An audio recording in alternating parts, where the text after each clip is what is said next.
Hi, welcome.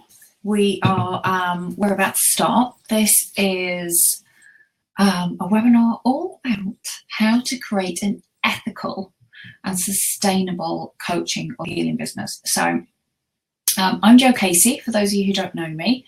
I'm going to get a few minutes and just give a chance for people to log in and make sure that everybody's here and have a little sip of water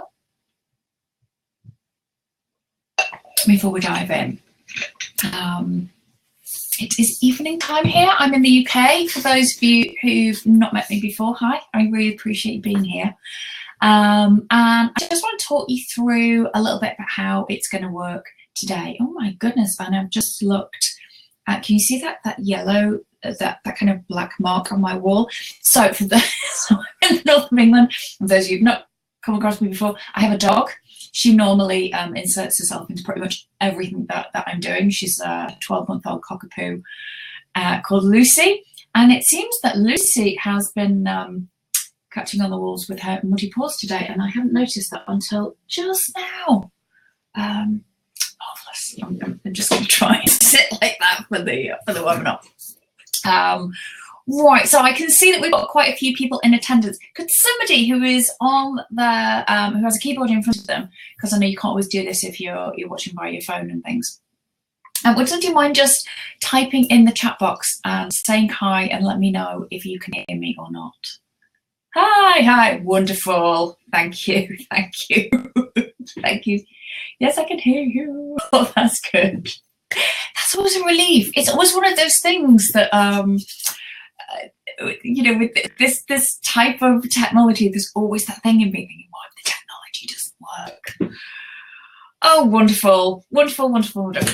Brilliant. Okay, let's get started then. So we're going to be talking this evening about, or this afternoon, or this morning, wherever you are in the world, about how to create an ethical and sustainable coaching or healing business, because there's lots of stuff out there about how to build a business. But a lot of it sucks. A lot of it is cheesy, or it's very kind of or it's, you know, work 16-hour days, and it's just bleh. So I personally got to the point about kind of probably 15, 16 months ago, maybe a bit more, where I was absolutely sick to the back teeth of all of the noise and not the marketing exactly, because there's some really good congruent marketing out there, but a lot of the kind of received wisdom, I guess, about how you go about building a business online. And I've been doing this for quite a while now. But in terms of doing it kind of seriously, I'm in my 5th year now, and this has been my most successful year yet. But it's also been my most enjoyable year yet. And for me, success isn't just tied to money. Although it is really nice now that my business feels sustainable. I'm at a stage where I'm pretty confident that bar any disasters or you know, major illnesses or something, I've got consistent income coming in, and that's such a nice feeling. I'm not buying any Ferraris in the near future, but you know, if I won the lottery, I wouldn't be buying a Ferrari. That's just not my bag. So for me, the goal has always been, how do we as coaches and healers get a chance to do our work in the world, which I honestly believe, hand on heart, is incredibly important work. How can we do that, and how can we feed into a larger conversation around how do we change some of the toxic culture that is going on, whether that be white supremacy, whether that be misogyny, whether that be, you know, the rise of fascism, extreme individualism, capitalism breaking down. How do we feed into being part of the solution rather than just adding to the problem? And I think some of the disconnect with a lot of the marketing stuff out there is that it doesn't reflect that perspective, and it's also fairly dodgy and manipulative, a lot of it.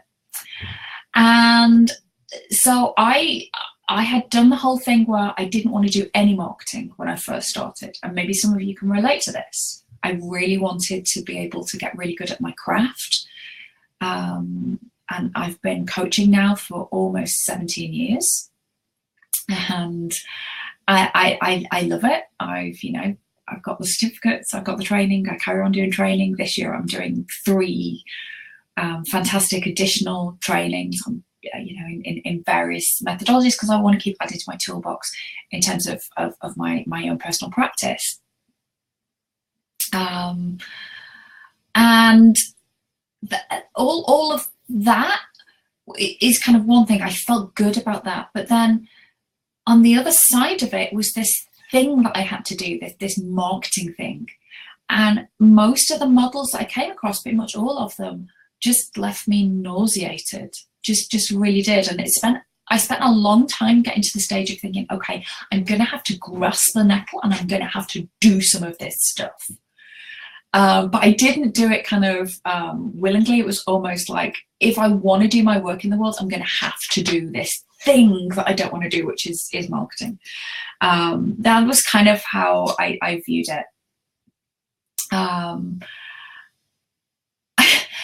And it's not a great way of going into a business. It was like, I have to eat my vegetables or take my medicine to be able to do this.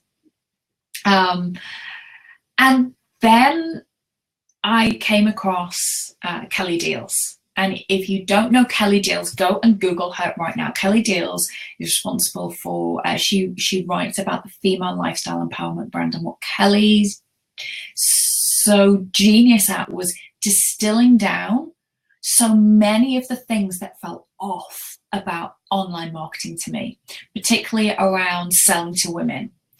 And she talks about how a lot of the norms are about selling this perfect image of the perfect woman, and how it's impossible and it's exhausting, and how a lot of the marketing techniques, you'll have seen the high pressure sales and giving bonuses and having countdown clocks and get this bonus only available for the next 3 hours, or buy in the next 30 minutes and you get this additional bonus, and a whole host of other things actually come from some very deliberate and very ethically dubious kind of belief systems. And it kind of crystallized why so many of those things that I felt I was being asked to do, or I felt I was being asked to do in order to build my coaching business, just felt so off with me. And I also realized I wasn't alone. And once Kelly started writing about this, it was the whole like floodgate. So many of us put our hands up and go, oh, me too. And so I worked with Kelly for the bulk of this year, and she has really helped me to step up in terms of my message and what I really want to be working with people on, and really distilling down what I think the kind of key steps we need to take in order to build our businesses. Because I'm a business coach. I help other people build businesses, but the bit that Kelly's been able to add to my kind of methodology and my toolkit is some language and some other techniques around how we can do this in a way that is congruent and aligned with all of our other values, such as equality and ethics and respect for the individual and non-manipulation and all of those things. So I have to give huge props to Kelly right at the beginning, because she has been massive influence on my work and helped me to really distill my thoughts around this. And so that's what we're going to be talking about today. I'm going to be sharing with you a roadmap that is going to help you to identify the areas you need to focus on if you want to build your business to a sustainable level and you want to do it in an ethical way. And the good news about that, before you kind of go, I don't want a roadmap, I don't want to follow somebody else's kind of plan, that's fine, because I'm with you. I don't want to follow somebody else's plan either. So I'm not going to give you a plan. I'm going to give you some kind of milestones to focus on. How you get to those milestones is entirely up to you. One of the big challenges we have is that there is so much different information out there. And you can spend your entire day on Facebook and Twitter and LinkedIn and attending webinars like I'm doing, and reading people's emails and free content, and be none the wiser and a hell of a lot more confused about what are the steps you need to take in order to make this viable. Or on the other hand, there's a lot of people out there which will say, give me 30,000 of your US dollars or your pounds, and I will show you how to do it. And maybe you've fallen for that. I know that I've paid out pretty eye-watering amounts to coaches in the past. Some of them have been brilliant. Interestingly enough, they didn't tend to be the ones who were charging the massively high fees. And some of them were pretty pants. And there is no blueprint to follow, but what there are these milestones, and I'm going to show you the milestones, and we're going to hopefully have a chance to have some discussion and some Q&A around how you can really own those milestones, how you can make them work for you, and develop a marketing, because that's how I used to feel about the idea of marketing. I didn't want to say the word. A marketing plan, a sales strategy, a branding plan, a suite of products. I'm using all that kind of marketing speak always quite deliberately, because it's like, I don't want to do that. But how you can kind of reframe some of that for yourself, so that you can really come up with this way that feels really good. So I've got some people in the chat, so I just want to go through the chat just to make sure that I'm not missing anything. So that's lots of people saying they can hear me. Oh, Kat says, I don't think I'll be able to get any video or sound since I'm running Chrome on my iPad. Oh, that sucks, Kat. I'm really sorry about that. The platform I'm using, I was under the impression that they were now, it was now viewable on an iPad, so that sucks. I'm so sorry. There will be a replay. It will be sent out. The recording will be sent out. It will be a video recording. But head to the store and independent for the laptop. Oh wow, that's okay. Susanna, oh, Mac having a little tantrum and not playing video or sound. Oh, are you using Chrome, Susanna? It does work best on Chrome. Sergio, I said my iPad, but my Android phone is playing the webinar just fine. Oh, there you go. So maybe Android is better. And Julie says, hi Joe, excited to tune in. Oh, Claire finally got working with Chrome on my laptop. Fabulous. Hoping there will also be a replay. Yes, there'll be a replay. Actually, that's quite a good point. You'll find that I like roadmaps because it gives you a chance to deviate as well, and you'll find that I do that a fair bit too. So one of the things about kind of ethics in marketing is there is a technique, there's a tactic that people will teach you, so don't have replays for your webinars. People have to show up live. If they really want it, if they're really driven, and they will show up live, and you want to give this air of exclusivity. If you were having an opening in a bar, or you were opening a play or having a show on, you want to have a replay. People would have to turn up when it started, and that's fine. And the exhausted parent in me says, and I wouldn't be going to your bar either, because we've all got stuff to do. We've all got really busy lives. I know a lot of you aren't doing this full time yet. It's a side gig, or you're a full-time parent, or you have care responsibilities, or we're all dealing with life stuff. And actually, I got to the point where I just thought, I'm really cross when people say there will be no replay. And now, unless somebody says there will be a replay, it's rare as hen's teeth that I'll sign up for a class off them, because I think it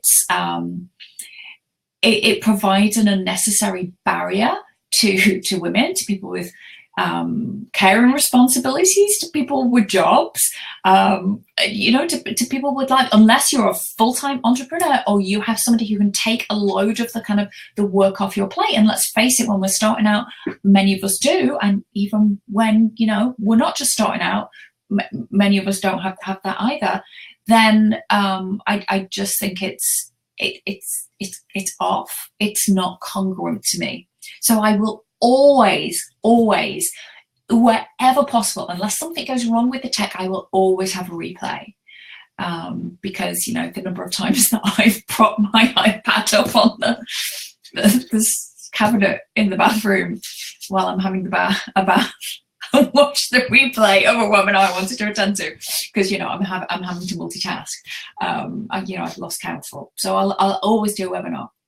And that is part of the kind of my kind of value system, and that there is a deliberate reason behind that.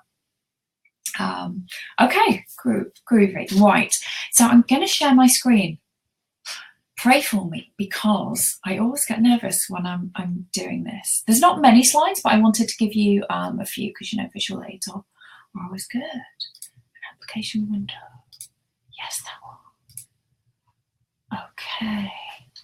And now I want to play it. Oh, no, hang on. I don't want to play it just yet. I want to make sure you can all see. So share screen. I'm going to make that big. Okay. Can you all see that? Rather than me side by side.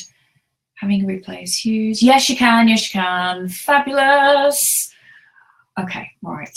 Let me play this properly then. How do I do that? There we go. Okay. So we're back to a sustainable and ethical coaching and healing business. So Joe Who, just you know, this is, by the way, in case you're kind of, oh God, have you ever been to those webinars where it's like, it's 20 minutes of hearing about the person who you've signed up for? It's then like 10 minutes of content, and then it's like 30 minutes of them plugging their program. It's not going to be like this. I'm going to give you a tiny little high level overview of me, where they're going to get into the meat of the content. I am then going to tell you about how you can work with me if it's appropriate and if it's something that you want to do. So just give you a heads up for that. But, you know, I would say like 90% of your time tonight is going to be on the actual meat and potatoes of the content that we're talking about.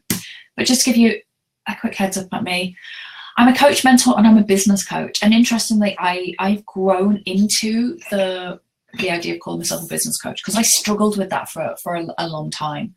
But I help people, coaches, healers, service-based professionals, you know, some yoga teachers, health coaches, things like that, to build sustainable businesses from an ethical standpoint. You know, so we don't do sleazy, manipulative, shame-based marketing here. I don't believe that, and I honestly don't believe you have to. I've got 16 years of coaching experience. I did my first coach training 17 years ago now. So I've been doing this for a long time. I'm feminist. I'm very open about that. I'm a parent. I'm a recovering perfectionist, and I'm a massive, great big nerd when it comes to coaching and kind of a lot of the big ideas. I think, you know, we have some challenging times ahead of us, but we also have some exciting times. There's, you know, and so you will find me reading in-depth articles and white papers just for the fun of it, because I'm great at parties. I'll tell you a bit about my journey. So I did my original coach training in the year 2000. I loved it. And I started my coaching business immediately. And I closed that business less than 12 months later. It was, I think, about 9 months in. I was in debt, and I felt like a massive failure. The thing was, I was just learning how to coach. I was still finding my feet with coaching. I had no idea how to run a business, and nobody was teaching me how to do that.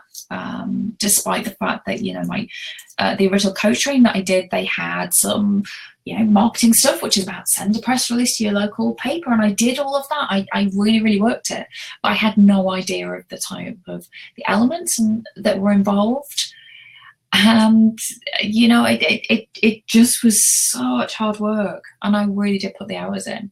I sometimes liken it to, you know, you're learning your craft as a coach, or, you know, as a healer, and that's like learning how to ride a unicycle, and then opening a business on top of that. It's like being asked to juggle at the same time. It's, you know, it's tough. And so that at the time felt like this huge failure. But I kept on coaching because I loved it so much. But I really dismissed the idea of making any money from it. I was just super nerdy and super enthusiastic, so I took a day job. My background's learning and development, so it was one of those jobs that it was relatively easy to sell them on the idea of coaching, and so I was able to incorporate it, and I kept learning. I eventually went and did a master's degree in coaching. I became an NLP master practitioner. I've done some CBT stuff. I've done some stuff around things like MBTI and a lot of the psychometrics, emotional intelligence, and things like that. And I kept going. I kept going, and I got good at my craft. And then in 2010, I very, very slowly and tentatively thought about restarting my business. At first, it was people asking me if I would coach them privately. And then after a while, in 2014, I pivoted to working with new and emerging coaches because people started asking me how I was doing it. And I slowly took kind of baby steps with it until I got to the place I'm now. So what we're going to learn here, the 4 key elements that you need to focus on. Now, doesn't that feel nice? Instead of it being these 6 billion things you have to think about, I'm just going to whittle it down to 4. Now, that does sound a bit deceptively simple because it's obviously not quite that simple. And these aren't easy things to necessarily be able to nail. But if you can keep coming back to these 4 key areas, then you won't go wrong. And anytime you're struggling to build your business, go back to these 4 key things, these 4 key stages on this roadmap where I kind of think, okay, where am I with that? Where am I with number 2? Where am I with number 3? And you will invariably find the reason why it's a struggle, and you will know what the types of things that you can do and where to put your attention in terms of resolving that. So these 4 key areas. I'm going to talk about why your personal values, your experiences, and yeah, even your politics can be positive boons to your business. And why the folks who are telling you not to talk politics or be too opinionated in your business, they're just plain wrong. I'm going to give you some simple techniques you can implement right away, so that you can clear your mental deck and you can focus on what's really important to help you grow. Excuse my typos. How to create a business message that honors your gifts and your client's intelligence. How many sales pages and things do you see that you read to them going, you think I'm an idiot? Because, it's like, lose 27 pounds in the next 7 days, become a millionaire, or those ones that come up on when you're searching on Google and things. So I live in Manchester, so in the north of England, so it's always how this Manchester mom made 37 million pounds overnight, and there's always a picture of somebody who clearly isn't in Manchester in front of a Ferrari or something. And I'm sure the ads you get say your hometown and stuff like that. So we're going to break that down. And then I'm also going to talk about how you can streamline your online efforts, because one of the biggest things that I talk to people about and they're really struggling with is it's overwhelming out there and it's confusing. And you really could put in 16-hour days and be focusing on building up your Twitter following and all of that stuff and still have no clients. And still have no momentum. Okay, I'm just finding typos everywhere. Damn you. So I just want to talk a little bit about my intention with this class. And that is, I want to reduce that overwhelming combination for you of the what do I focus on and oh my goodness, there's so much to do. How will I fit it all in? I've really been there, and that's one of the key things that my clients come to me with is what do I focus on? What do I do? Should I be doing webinars? Should I be doing a challenge? I need to completely redo my Facebook page, but nobody's on my Facebook page. Oh my goodness, shall I be doing Facebook Lives and a podcast? I need to start a podcast and a YouTube channel. And you really could invest all of your time and your money in all these myriad of things and not have a single client. That it kind of breaks my heart and makes me furious at the same time. So I want to save you from all of that. I'm going to show you how you can stream down your efforts and laser down your focus. Doesn't that feel a relief to be able to do that? So you can stop trying to do all the things, and instead you can focus on what's going to give you the most impact in the most easeful way. I want you to think about this roadmap as a scaffold for your business and not as a cage, because I know that sometimes, particularly for those of us who are a little bit rebellious and we like to go our own way, we're creatives, and the idea of having to follow some slavish schedule or some roadmap just feels so restrictive. And that's not what I'm here to share with you. I'm going to give you, as I say, these kind of key milestones, these points on a map, and then how you get there, it's 100% up to you. You get to decide the way you get there. But now you have a focus, now you have a destination, now you know where you're going to, where you're going towards. So that's kind of my intention. By the end of it, you're going to be able to have some clarity, and like I say, that kind of streamlined focus. You know where to put your energy, and you'll also, I hope, have a way of diagnosing why certain things aren't working for you right now, which will become clearer as we go through the stages. And then you'll be able to know that the actions that you're taking are useful, are taking you in the right direction, are actually making progress, so that you don't have that kind of, I'm throwing a lot of stuff at this business, like spaghetti on a wall, and some of it's sticking and some of it's not, but I'm not sure why, and there's no kind of rhyme or reason to it.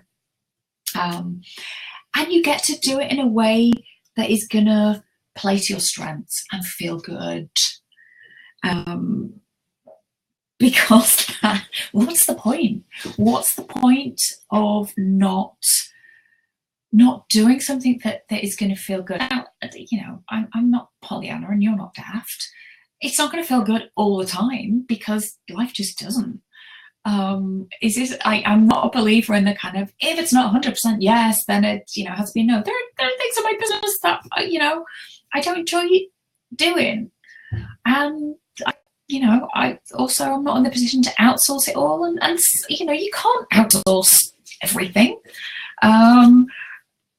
There's just stuff sometimes you're going to do that you're not always going to enjoy, but generally, when you're playing to your strengths and when you're working with your own natural style, then things become so much easier. Right, let me just move forward. Okay, so let me give you the roadmap right up front, straight away. Let me give you the roadmap, and then we'll talk through each stage. Let me see. Joe, still on the typo side. Can't see the typos, we're still on the stage. We're on the typo side. Okay. So let me stop sharing my screen. Okay. Thank you to Sergio, who sent me a message, and I happen to have my phone in front of me and it pops up on Facebook Messenger. So you couldn't see any of that. Okay, forget what I said about the typos. Forget all of it. Okay. All right. I knew the tech would probably lay me down. But you heard my words, yes? Okay, right. All right. So the slides aren't working. We're having technical issues. That's fine. maybe get out a pen and paper then. In fact, pen and paper would probably be helpful anyway if you want to make some notes. We saw the roadmap. How did you see the roadmap but not the rest of it? The roadmap did appear just before you cancelled the slides. That's insane. What? Bring back the slides. Oh, I hate technology sometimes. Okay, let me share the screen again. I wonder if I share my entire screen, that would be better. Okay. Can you see that now? Can you see the roadmap?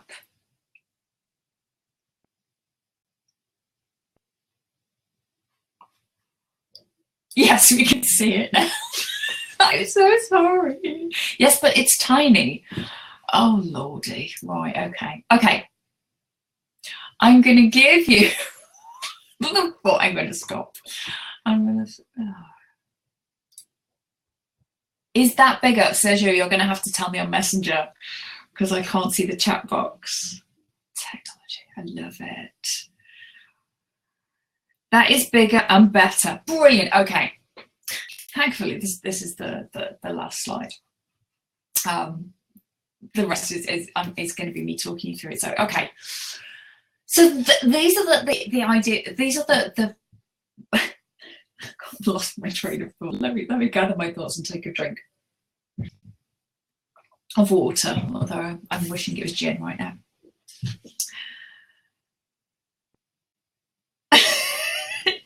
And I also get messages from people. I'm now on webinar if you need anything. Thank you, Sherry. You're a sweetheart. I could do the gin or a cocktail if you could sort that out. So, okay. Let me talk you through this, which you can all hopefully see. This is the roadmap. I'm keeping it as simple as possible, but before that, it's I think fairly obvious, even just looking at this is very high level. And yes, there is depth to each of these. But there is also a real logic to it and a real relief if you kind of look at it this way. So there's four kind of areas. Now, the first one, your message. You need to have that before you can really do any of the others. Your message, and that, in marketing terms, you can think of that as your brand, as your niche or niche, in coaching, the problem that you solve. All of that is in there. But for me, the biggest differentiator, the thing that will help you to stand out the most, the thing that will stop you being just another coach who's saying, I will help you live your best life or whatever, and feeling like you're getting lost in that kind of noisy, really crowded marketplace, is having your big, bold, audacious message out there. Now, what do I mean by your big, bold, audacious message? I mean the thing that you would stake your claim on. The thing that you want to fight for, or you would argue for, maybe you would even die for, those kind of real deep values. Your message is also your why. Why are you doing this work? At a real kind of deep, profound level. Not, well, I want to help people live their truth, or I want to help people to feel better. That's fine. But you're not going to stand out from, the 6,000 other coaches in your community or other healers in your community saying that. What I want for you to do is to be living your values and living your message, and for those to be coming through in your business. We are not selling widgets or t-shirts or shampoo. If we were, it would actually be a bit easier because people know what they are. It's tangible. People generally struggle to understand what coaching is, what it can do for them. for a lot of the methodologies that you folks who are healers are using, people don't really know what they do or how they can benefit them. You know, so yes, sometimes they will maybe come to a healer because maybe they've tried other means, or they don't want to go down a traditional medicalized route, but then how do you stand out through, you know, all the other healers who are out there? The thing that makes people invest with you and invest in themselves is trust. And the things that make people trust you are knowing who you are. And if you're a service-based professional, then people need to get to know you. Let me just close that, and let me just stop sharing. There you go. So does that make sense? Just give me some feedback in the chat, because when I say your message, that encompasses quite a big amount of things. But if you can boil it down to, it's the thing that you plant your flag in the earth and you say, this is what I'm about.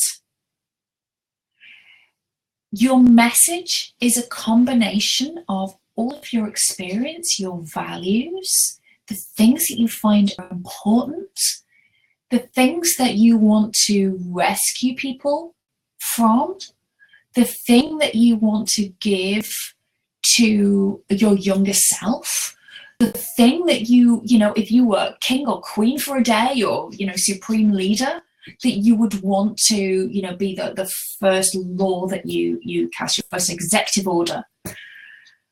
That's the thing that you want to be putting out there. What a lot of us do, me included, especially because, you know, if we really love our profession, we really love our practice and our methodologies, we spend a lot of our time talking about that. We talk about our methods. We don't talk about the why of what we're doing. And we don't talk about the thing that our potential clients care about, which is how we can help them. Okay, so I've got some things in the chat. Makes sense. I wish I had a clear message. Deb, it is so much harder to do it for yourself. And I say that because I've been there, and, you know, this is one of the things that I love helping people to do. And it's one of the things people always say, God, it's so obvious when you pull all those things together. Because it's easy when you have that outside eye. I'll give you a few tips as how you can start that process, but you may find that working with somebody, even if you just buddy up with somebody and get them to help you map out some of the key components of what you're about, almost like a web, drawing a web between your values and your experiences and your desires and your wishes, you'll find that patterns start to emerge. So Gabrielle says, are there any messages that you see that you feel are great examples? Loads of them. Okay, so and you'll know why I'm doing it in a second. So when I first started working with Kelly Dales, I was a coach mentor, and I helped people to get more coaching clients. That was kind of my message. Oh, Sherry, that's a great tip, Sherry. So what I really want to know is a great prompt for gathering up your message, at least as a first step. That's an awesome kind of first thing. So, I mean, Sherry's message is great. Sherry has her coaching business is called Big Bravely, and it's about, you know, helping people to have courage and lean into the places that scare them, so that they can work through all of the gunk that kind of keeps us held down.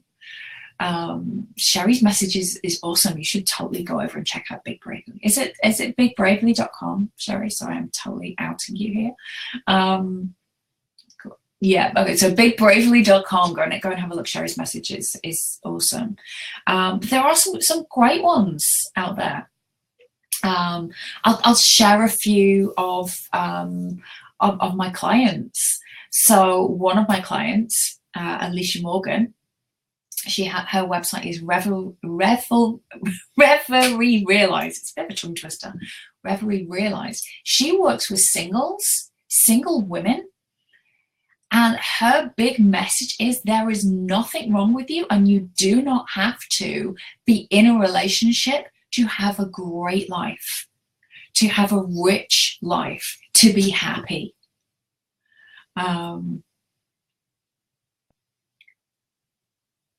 Oh, so Sergio is going to share his 4-step process for creating a message. Oh, and give her permission to share it via email. That would be awesome, Sergio. If you have a link, you can put that in the chat box, and that will also show up for people.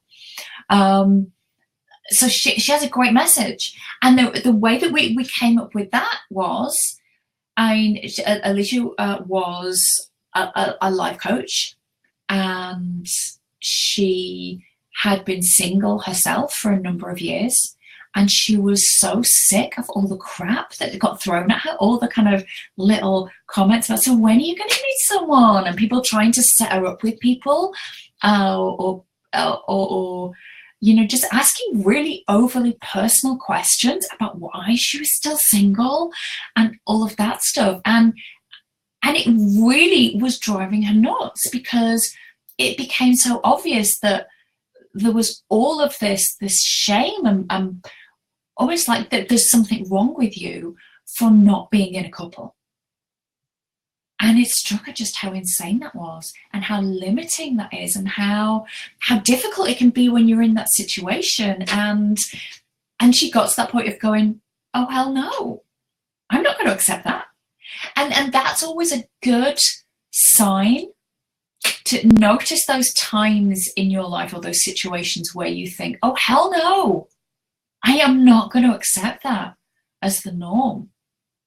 So one of those kind of moments for me when I changed my message right at the beginning of this year was, we were coming out of the back of Brexit in the UK and the election of Donald Trump.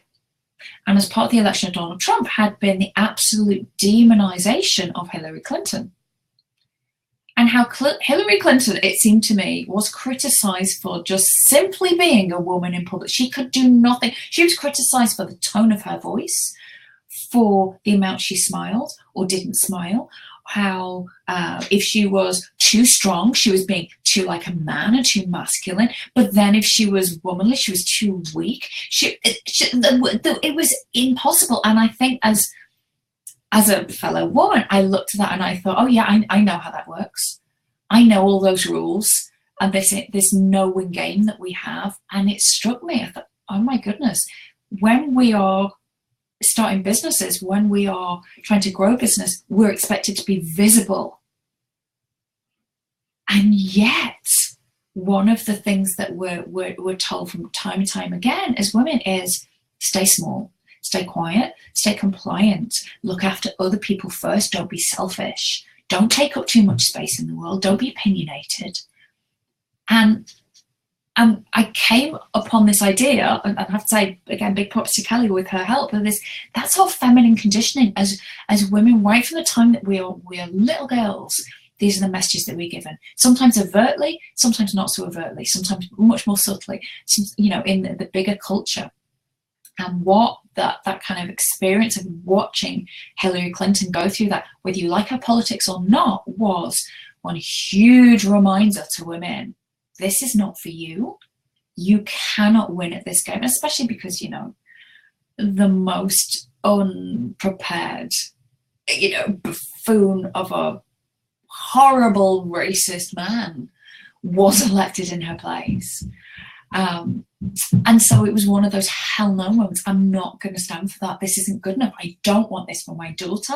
I don't want this for my sisters. I don't want this for my clients. I don't want this for me. So watch out for those hell no moments.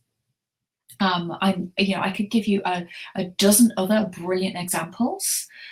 So Sharon Zink, Sharon, again, one of my recent clients. She's a writing coach, and she's a feminist, and she's relaunching as a feminist book coach for women with big things to say, because she is really passionate about getting more women's voices out there. She also knows that there are structural issues within the publishing industry, and she knows the publishing industry really well because she's a published author herself. She was on the Guardian long list on her last novel, which incidentally is also being picked up by a Hollywood producer right now. But she knows a lot of the barriers there, not just in terms of getting published, but in terms of women being able to carve out the time to write, and then to be getting taken seriously, and then all of those things. And so they became the clues to what her message would be. So look for those clues. Look for the things that you're fascinated by or you're infuriated by. They can be the real keys to your message. And there's a lot of bunkum out there, quite frankly, about what you need to do with your message and how you shouldn't bring politics into it, or you shouldn't be too opinionated. And that's nonsense. That is just, there are so many coaches out there. There are so many healers who have really bland, playing it safe messages, and they're getting lost because we're being told constantly to tone it down. And when you're building a business, you can't tone it down because no one will know if you're there. And yes, if you start sharing, your full self. I used to have a kind of a thing that I ranted about on a regular basis. This like we have faux authenticity. People go, I'm being so real now, and there'd be like I ate a whole packet of cookies, and it was like, oh please, that's called Saturday night in my house. That is not you revealing something hugely vulnerable, or it certainly shouldn't be. We've got these kind of real edited lives, and it can be sometimes at the stage where you think nobody's actually saying anything important, and we live in important times. I think in hindsight we've always lived in important times, but we, certainly I feel like I was asleep at the wheel.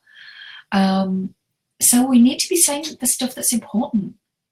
What do you want people to know? What do you want people to not go to their deathbeds not having done?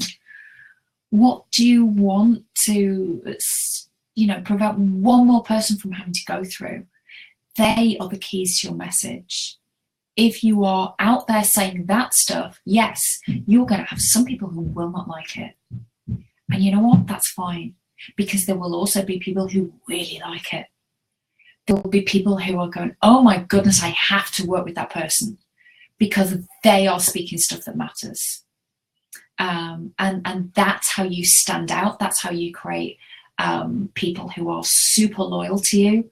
That's how you develop really good word of mouth. That's how you become somebody who people refer to. Because that's how you become a motherfucking thought leader. But that only happens when you start speaking the important stuff. And I'm not going to lie, it's scary. It's scary, particularly because for a lot of us, we're told to keep our opinions down, to play nice, to be compliant with other people. But that doesn't change the world. And I don't know about you, but I'm in this change the world right now. Because there's some scary stuff going on. And also I want more coaches and healers out there.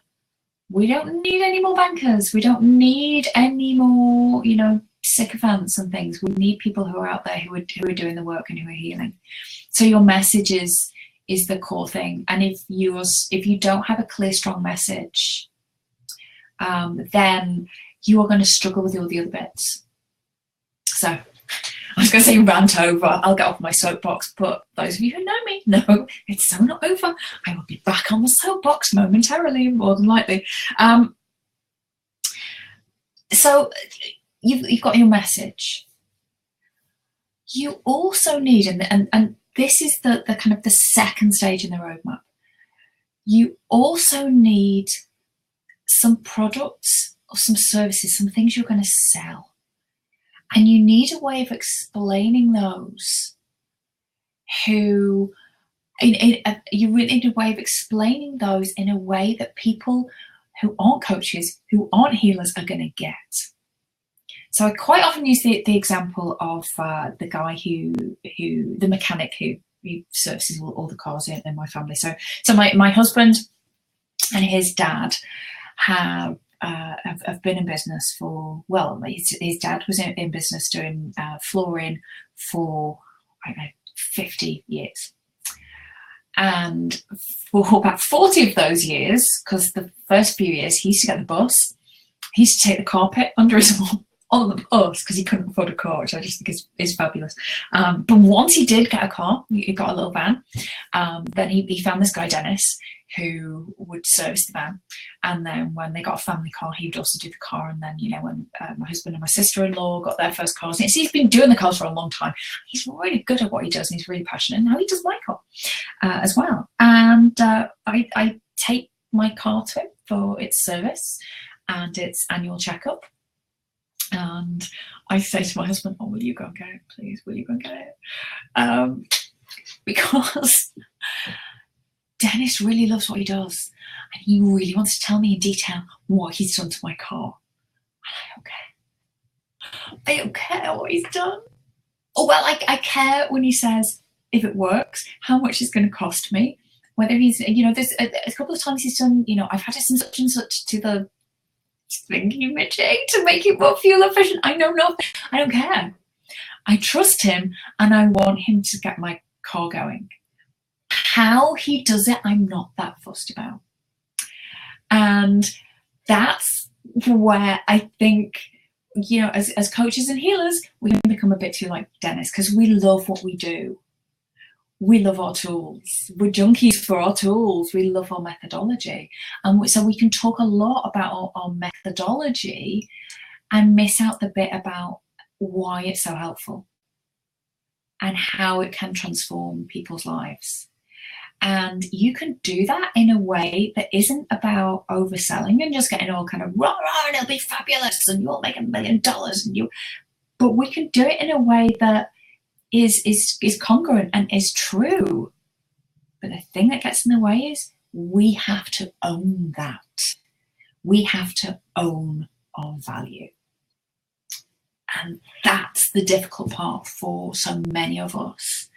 Because for many of us, our gifts, especially if we're healers, or, we're really kind of, committed to our profession, it feels almost like we're sullying this wonderful transformative thing that we have by asking for money.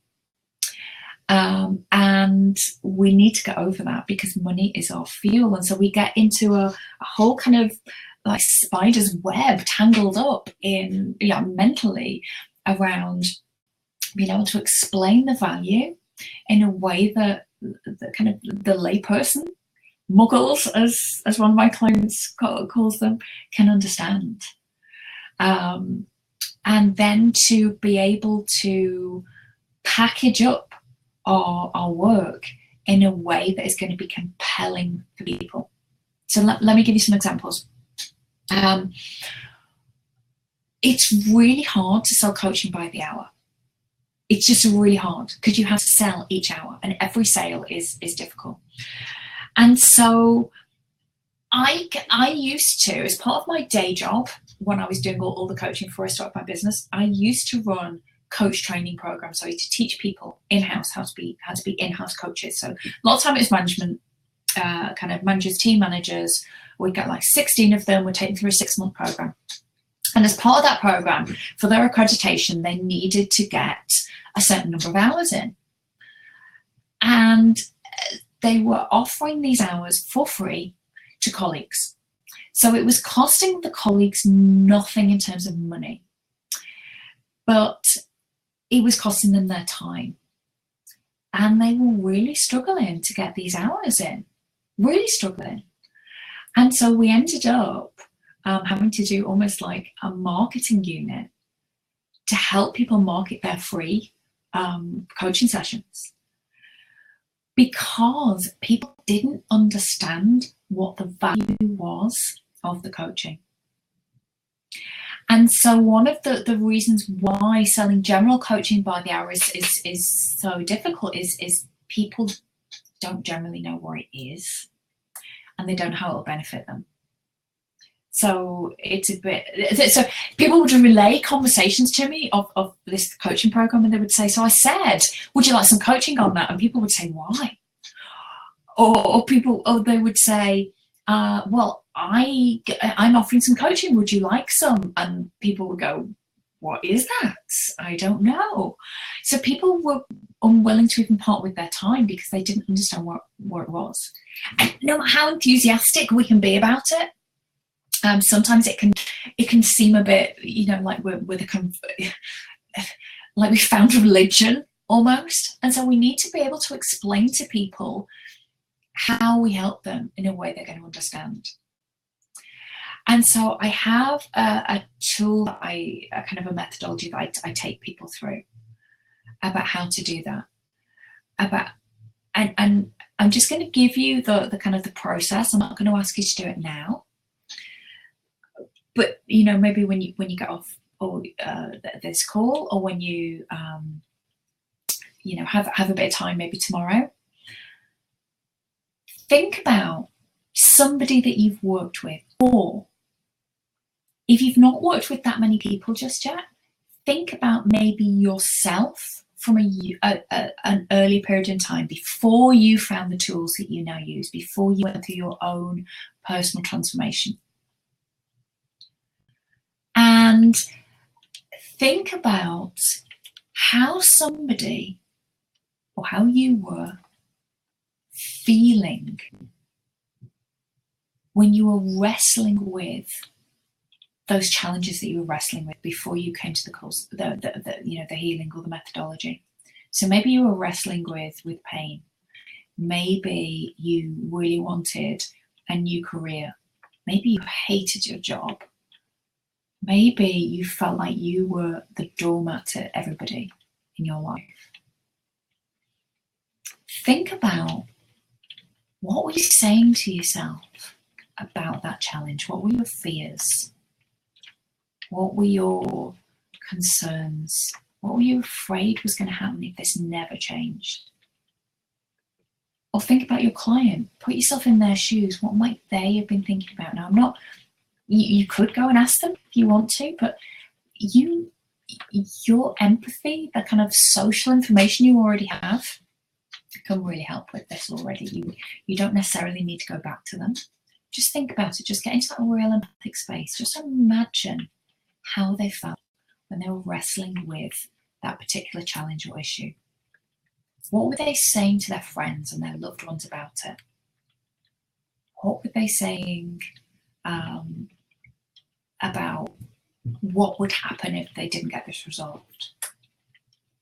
What were they scared of? And then think about the point where they decided to make the change, or that you decided to make that change. What went on? What changed? What did they change in terms of their beliefs? In terms of their circumstances? Had they hit a point that one of my clients, Sarah Finney, she is, I guess she's kind of a career coach, but she's so much more than a career coach. She works with people who are done, who have hit that point where I'm done. I cannot do this for one more minute. I am done. I am sick of putting myself last. I am sick of being taken advantage of. I am done. That feeling of I'm done. We've all been there. So think about what's going on for them when they hit that point of I'm done, or I think I might be done, or I don't want to do this anymore. I want something different. And And then think about after they've done the work, after they've worked with you, or if it's, you know, you're thinking about you in your early days, think about after you had been on that healing journey yourself for a little while, what was different? How would they describe, or how would you have described the difference in your situation? How you felt about it? What was different on a practical level? What could you do, or what could your client do after working with you that they couldn't do before? What was easier? What wasn't an issue anymore? Those types of questions, really getting into the headspace of your client and pulling out the type of real language that we as humans use to describe things, they give you those insights that are gold when it comes to developing packages and services for people. Because you can then explain, you can then whittle it down. Okay, these are the things that people needed. This is what they were wanting. So if I can create a package, and by package what I mean is, it can be a series of sessions with a particular outcome. So don't just say, you book a block of 12 sessions, because that's meaningless for people. You could say, this is my plan the vacation of your dreams, or this is my new job, new me package, or this is my beat sugar addiction forever package, or whatever it might be. If you can whittle it down to some kind of key outcomes for people using language that real people use, nobody says, I want to speak my truth. Other than coaches, we do. We say things like that, you know, I want to have much better boundaries. We say things like that because that's our language. But people in the real world don't. They want to say, I want to stop being a doormat. They want to say, they say, I don't want to be the one that everyone comes to with their problems, but nobody's around for me. I don't want to be in this job in 12 months' time. I don't want to put all of my dreams on hold. I actually want to start taking some risks. By not so many risks, I'm going to, lose my whole house. I'm going to have to burn my life down. That's how they talk. And so if you can use those type of language and those kinds of desires, you can really tap into that. Build your packages around that. Now, maybe it's a number of sessions, or maybe it's an intensive, or maybe it's a retreat, or have a number of things. Maybe have a number of packages with, a number of different outcomes. So there's a coach called Kira Sabin, who's a relationships coach, a love coach, and she doesn't have it anymore, which always makes me sad because I used to give, I used to use her as an example because her homepage was amazing. It used to have where are you? And there was 3 boxes, and one were, I'm just out of a relationship. And one is, I'm just finding my feet and I'm kind of dating, ready to start dating right now. And the other one was single as fuck.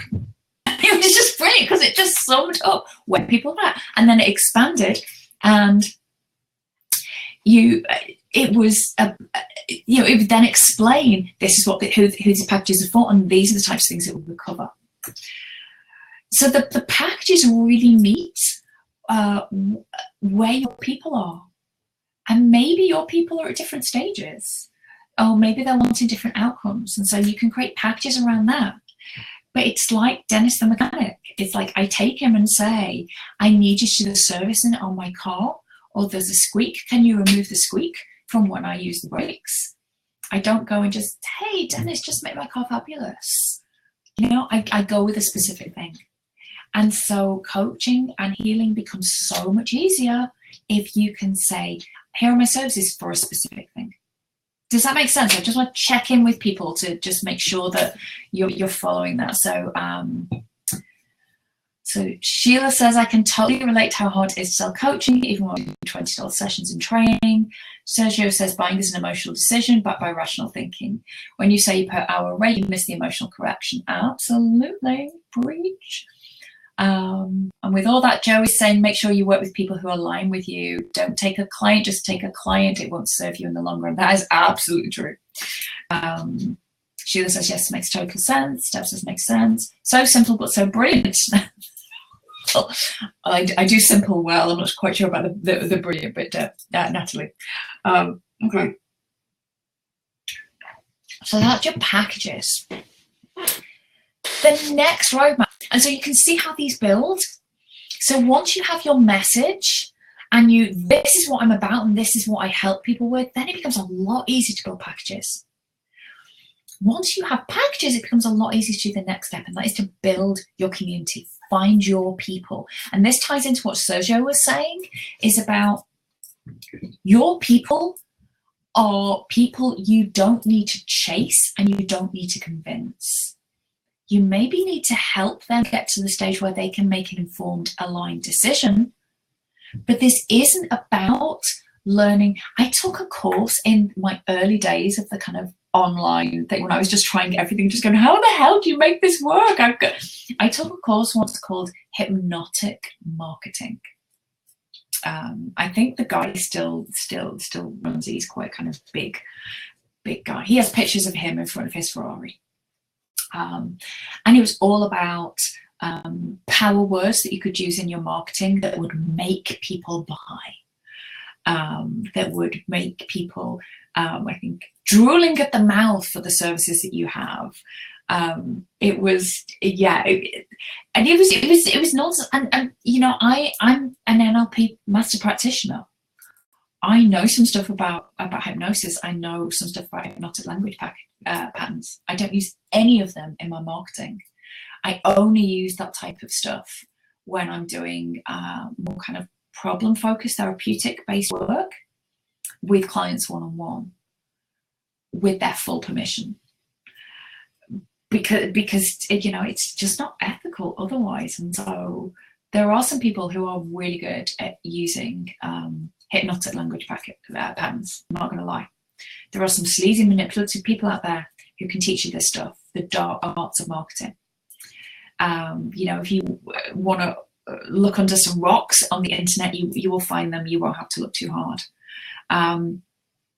My belief is that not only is that ethical, that also people are getting much savvier when it comes to that type of stuff. I need a defense against the dark arts of marketing course, and maybe that's what I should call on my next webinar.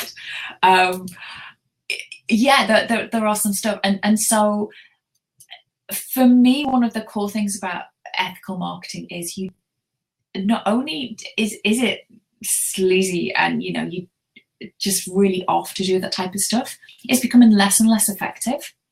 And I bet those people who have bought stuff that they kind of think, why did I buy that? I don't really need this thing. You know, they're not stupid. They will then go back and complain and ask for a refund, and they will be pain in the ass clients because they've been manipulated into buying something.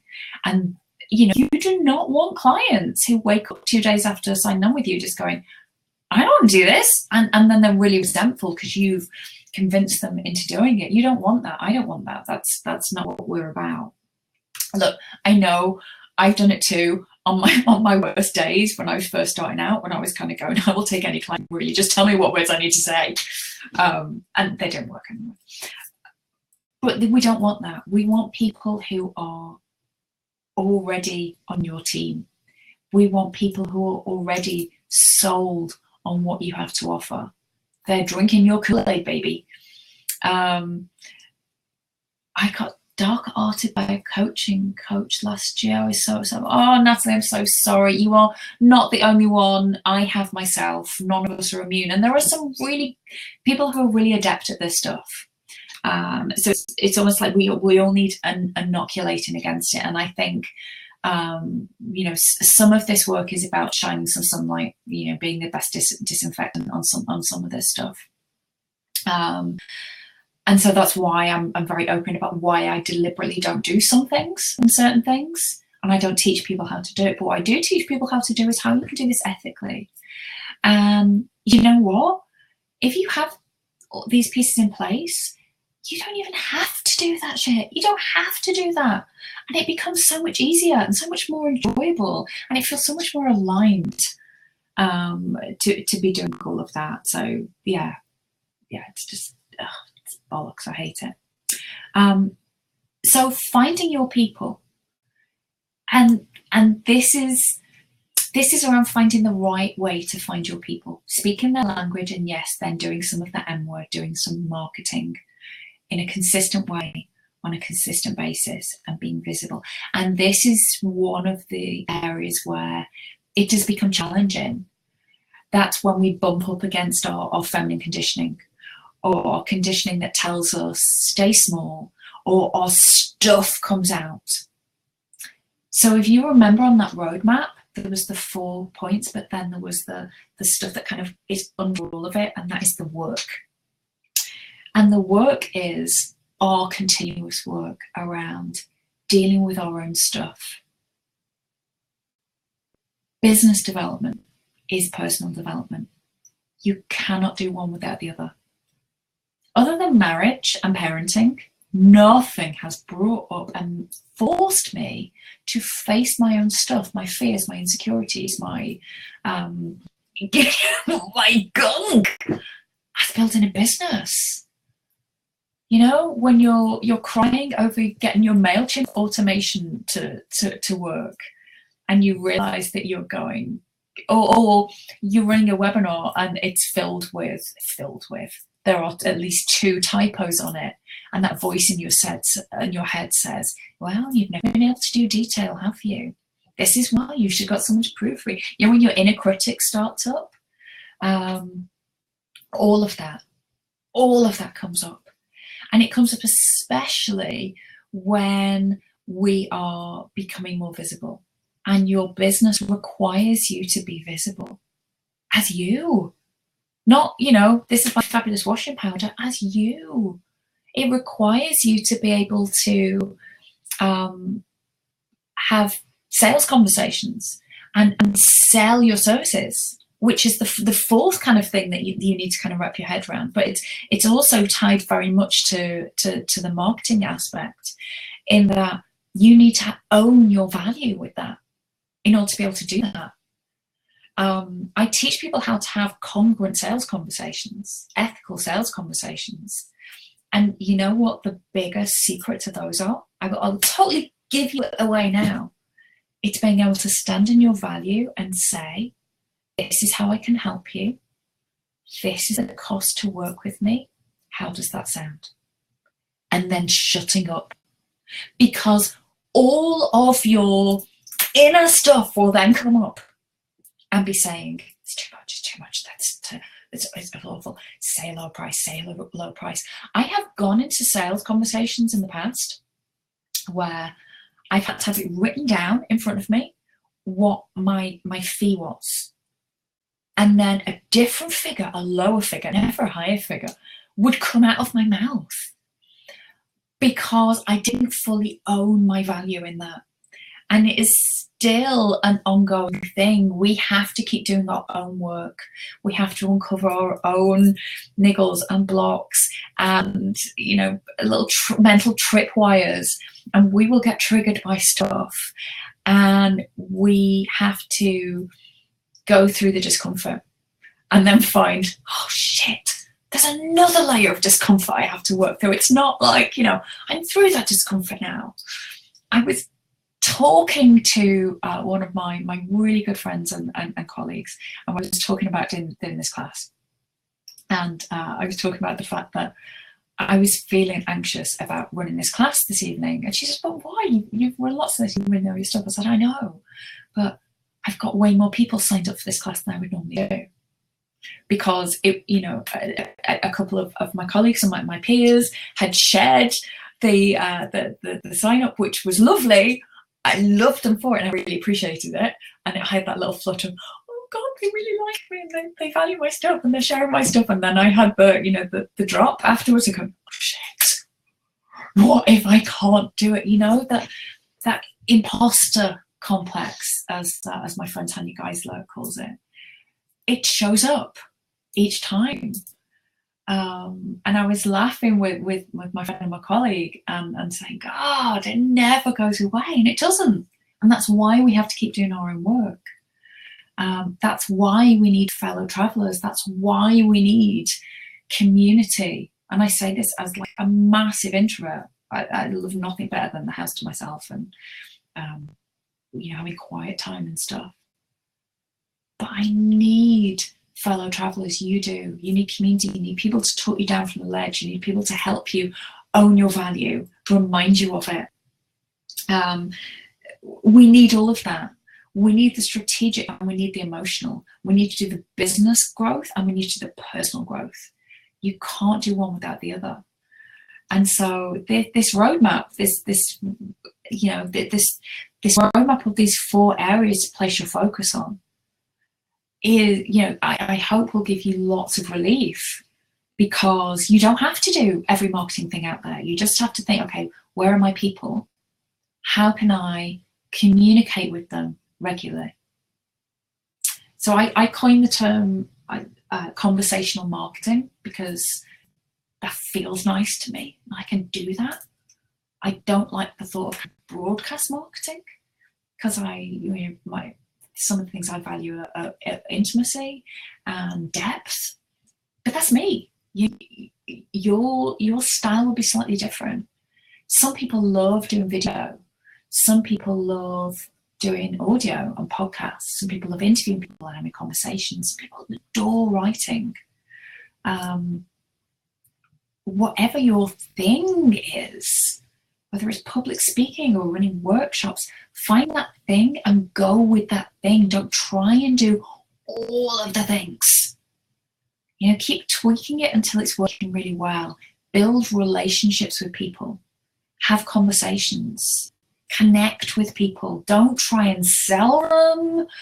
Don't do that thing. I'm sure none of you will, but don't do that thing where somebody sends you a friend request on Facebook and then immediately send you a message with this, it's so long and it's all about all the amazing things that they do, and it's like, oh, I thought you liked me and you just wanted to sell me stuff. Get to know your people, get to understand them, find out about what they want, build relationships with them, communicate with them, show them a bit of your heart, hold space for them. Treat marketing like you treat your coaching and your healing. It doesn't have to be, hey, buy my thing. Look how amazingly fabulous my thing is. It will change your life. It doesn't have to be like that. Show up as a human. Make human connections, but show up. There's a thing in marketing that people have to have seen your offer on average at least 7 times before they'll take action. And yet, I still have that thing. I still have to remind myself of that regularly, because I'll put something out on Facebook, or I'll send one newsletter out or one invite, and I won't get the response I want. No, what to go? Oh, and then I have to go, okay, you know what? Most people won't have seen that, or they'll have been busy. How many times is a really good email landed in your inbox and you go, oh, I want to read that, and then you don't get time because you run out the door, your kid needs to get to school, and you're running around the house going, where are your shoes? Or where did you leave them last night? And you forget about it. It's a real relief quite often when I get the second reminder email going, oh yeah, I meant to watch that or read that. So don't be afraid. Don't feel like you're bothering people by marketing to them. So Sergio says, when people ask what we do, we often don't have our elevator pitch or message memorized, and we stutter and we stammer. For me, the whole kind of elevator pitch can be another way that we can really trip ourselves up. Practice finding a succinct way of explaining how you help people in a human way. I help people build sustainable coaching businesses in an ethical way. Or I help people build sustainable coaching or healing businesses in a way that doesn't make them want to vomit on their shoes, depending on how informal the setting I am. That's it. That's language that people can understand. So find ways of saying the elevator pitch, but in a way that people understand, in a way that is conversational. bring everything back to having a conversation with people.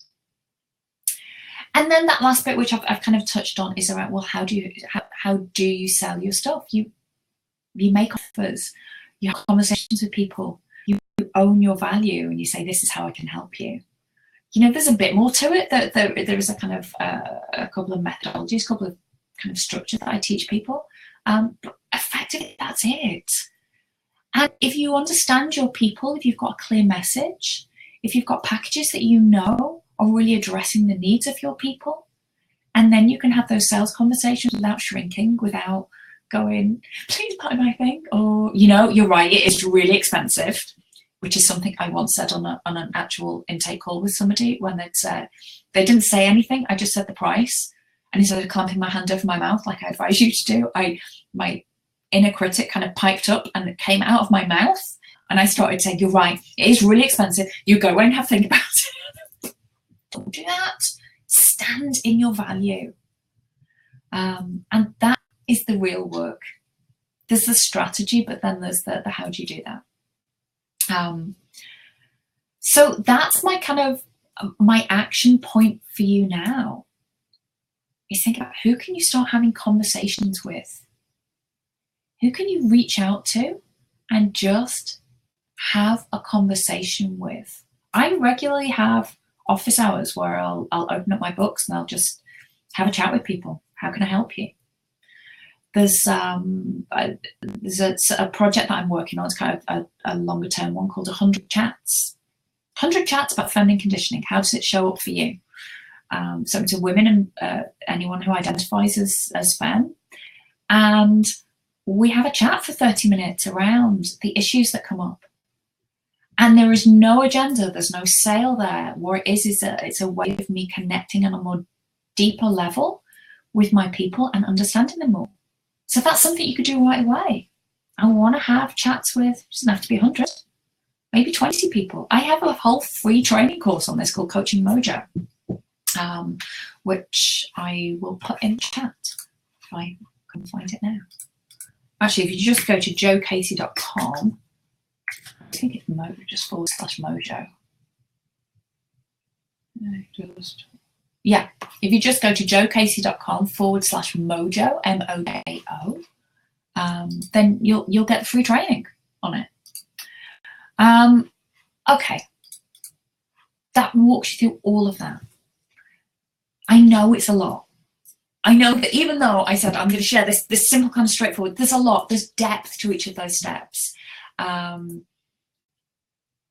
it is a challenge to be able to do those things all on your own. It really is. Oh, thank you, Sheila. Trace says, I've done the Mojo. It's amazing.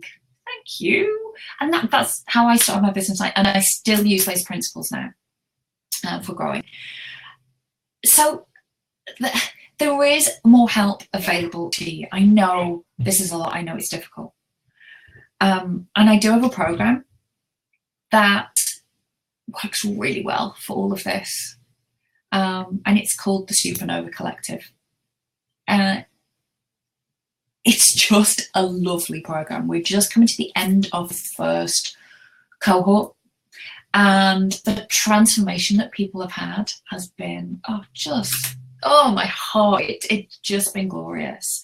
So some of the people I've mentioned already, Sharon Zink, feminist writing coach for women with big things to say, Sarah Finney, who's working with people who are done, who have come to the end of their tethers in the jobs where they're not appreciated, in the situations where they've overstayed their welcome, they've been there too long. All of those people, I've got. I'm trying to think of all the glorious and amazing things. So I've got Kara Swanson, who is a corporate escape artist. She helps people escape the corporate life. She works with corporate rebels, and she's also November writing month. I can't remember what the thing is. You know, when you write a book in a month. She's also a coach for people who are doing that on the side. People are doing amazing. NaNoWriMo. I still can't pronounce it, but you know what I mean. Sherry said, oh, I wish the Supernova Collective had been around when I was just starting out. Oh, Sherry, you know what? Me too. This is the type of thing I wish I was around when I was just starting out. And so it addresses these 3 key challenge areas. Wow.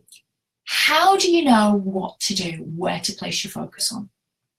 And so we have 6 monthly, kind of 1 a month workshops, which takes you through messaging, which takes you through community building, which takes you through how to create your packages, how to do sales, whether that be writing an online sales page or how to have a sales conversation. It takes you all of that stuff because you need that information. If you don't know it, you don't know it. But then we also have a monthly coaching call, because one of the other key challenges is entrepreneur isolation. We're trying to do all of this and we get stuck in our heads. We don't know if the idea is we're having a crazy brain or just plain crazy. We get stuck in procrastination, we get stuck in perfectionism, because again, that's part of our conditioning. We know, chances are, we're going to take flack for stuff. There will invariably be somebody who will point out the typo. I am absolutely fine with that. In fact, I'm really grateful when people do that, because that's one of the decisions I've made. You know what? I'm gonna just be really grateful when somebody's pointed it out. However, not everybody does it in a nice way. Sometimes they go, I cannot believe you call yourself professional and you've made 3 spelling mistakes. I get emails like that now and again. It's tough. When the client signs on and then emails the next day and says, actually, I've changed my mind, I've thought about it, or they ghost on you, or you have the difficult client, or you go through the dry spell, or you try something and it doesn't work, because part of being in business for yourself is trying some stuff and it's not all going to work. My first group program, going back a couple of years, not that many years ago, had 2 people sign up for it. Now, 2 people signing up for a group program, I believe, is worse than if no one signs up for a group program. Because if no one signs up, you can just go and never mention it again. But if 2 people sign up, you have to go back to those 2 people and you have to explain why the program is running. You have to refund their money. And it wasn't nice. Do you know what? Both those people became one-on-one clients for me. But it didn't feel great at the time. And it's really easy. Do you remember when I said that I gave up my coaching business first time round and felt like a great big failure? That voice is still in my head. That part of me that says, that was crap. You are not cut out for this. You are a failure. You will mess it up. You can't handle it. That inner critic is still there. It doesn't go away. What changes, what really changed and made the difference is I now have people around me who will talk me down off the ledge. Or as Sherry says, when you're having a burn it all down day, will help to, pick you up and remind you to eat and go and watch something on Netflix and to walk away from it, and they will all seem better in the morning. Or who can brainstorm with you, who can encourage you, who can celebrate with you. If you are trying to do it on your own, it's too hard and it's unnecessary. You don't need to. So having fellow travelers, and that is one of the things that is kind of baked into this program, we deliberately cultivate a cohesive group. We spend time right at the beginning setting out, this is what we all need to feel safe and to feel supported. This is how we're going to commit to showing up for one another. So we have a monthly kind of group coaching call where we kind of are able to delve into the kind of the personal development stuff that comes up. And we have a Facebook group, which is really super active, where in between those calls you can show up and just go, I'm having a lousy day, or I got my first client, or whatever it might be. So you've got those people. And the idea with this program, and I'm 100% convinced that this is what's going to happen with this group, I haven't the slightest doubt, is that we set up this group so that this group has a life after the program. So, you know, people don't have to keep paying for me. I mean, it's great if you want to carry on working with me, that's brilliant. But you don't have to at the end of the program, because you have that support network. We have cultivated it and we have developed it over the months of the program. You know, there are people in the current cohort who are traveling to the end of the country to meet up with one another, who, you know, meet outside of the program virtually. We have virtual get it done days, get it done sessions, so that people, sometimes called shut up and write. So, you know, whoever is free that day logs onto Zoom. We use Zoom quite a lot for our group things. Right, a bit of an introduction, and then everyone gets their heads down, they work on some stuff, but they're doing it with other people there. So you've got that accountability. You've also got that kind of regular date where you're kind of getting it done. So there's been all of that good stuff. And then we also actively address the kind of the personal stuff as it comes up, because it will, because it does, because business growth is personal growth. You can't do one without the other. So you have all of that from a kind of group setting, and then people get 6 one-on-one sessions with me, and I'm really hands-on with this stuff. So, you know, people were saying about how it's difficult when you do what is my message, how do I pull it out? That is one of my superpowers. I am so jazzed when I get to do that with someone, because I get to pull out all the themes. I get to help them write copy. I mean, I'm really hands-on when it comes to kind of writing copy and develop, you know, sales pages and design your packages and stuff like that. It's easier, so much easier when you have an outside eye to help you do that, to help you kind of boil it down to the essence and really kind of pull it out for you. And then from about month 3, we also have bi-monthly office hours. So once people start doing stuff like rewriting sales pages, you've got your message, you want to design an email funnel, those types of things, we have regular office hours where, you know, you can share stuff and I will give you live coaching on it and critique. So you're not just having to wait for, you know, the one call a month or whatever it might be. I am so in love with this program. It's almost like, you know how some things have a life of their own? It's almost like it's nothing to do with me. So it doesn't even feel like bragging when I'm talking about it, because just the way it works so well, and the way that all of these women have shown up for each other, have faced their challenges, have really committed to doing this work.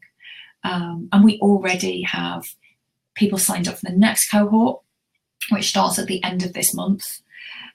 I know already are amazing. And so if this is the type of thing that you think, I would love some of this, that sounds just the kind of thing that I need, then check out the sales page. If you go to joecasey.com/supernova, I will put that in the chat box now. You can get all of the details there. There are payment plans available, because that's another thing that I'm hugely committed to. I don't charge, you know, huge amounts of interest. In fact, one of the cohort said, Joe, you charge 2%. And I was like, oh, I thought I was covering like the 5% of PayPal fee. So apparently I'm not even doing that. So there's payment plans available, because I want this to be affordable. And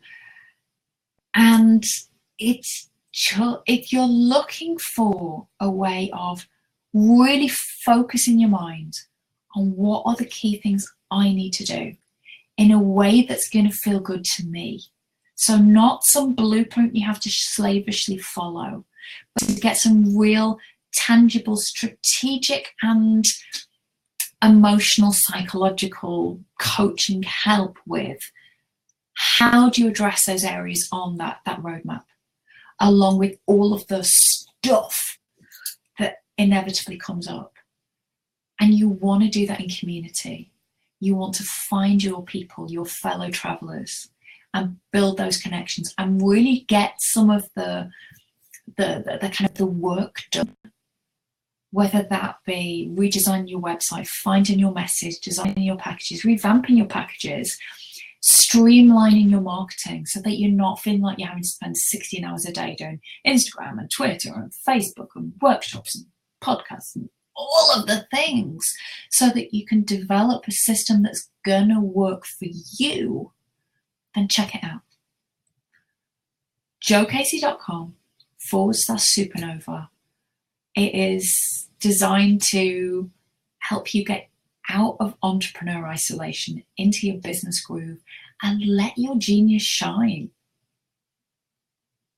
Because it's a, it's a real trying time in the world right now, and we need people out there shining. We need coaches and healers shining their light, being the lighthouse, like Sergio said, but also starting to shift that conversation away from us all being so scared and feeling isolated and and just being at that reacting to life, so that we are all more skilled up and grounded and in a way of operating from a grounded place of courage and possibility, than from the fear and the outrage that we're all at. And I really, really believe, I know, that coaching and healing is transformational work. And I want more people doing it. And so with my style, if my kind of philosophy, if my approach is your bag, then check out Supernova Collective. I would love to have a chat with you about whether it's going to be a good fit. Because that's the other thing. I don't want you to feel that you're under pressure to sign up for this program.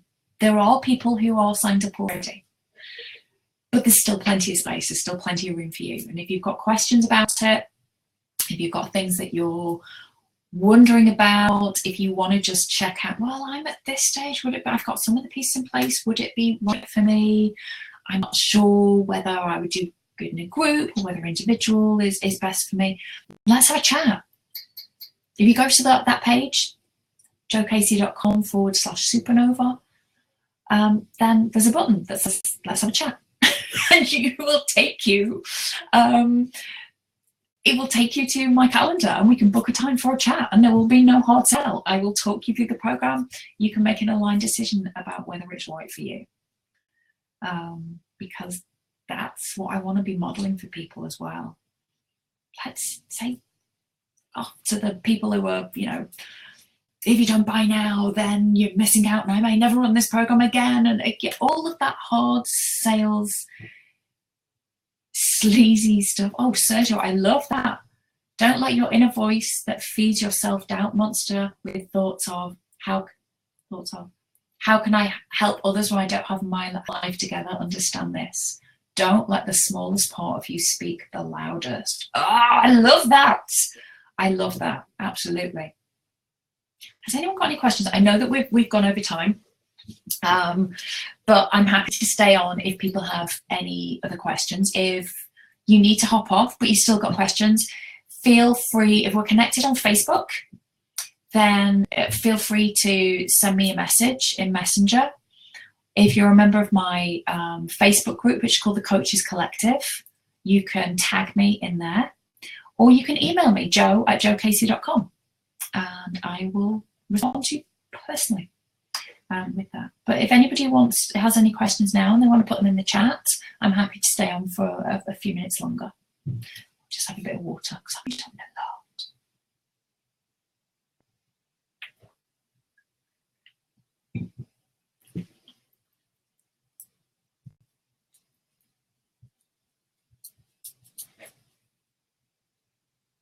I don't know if people are typing or if there's long questions. I'll give it another minute or so.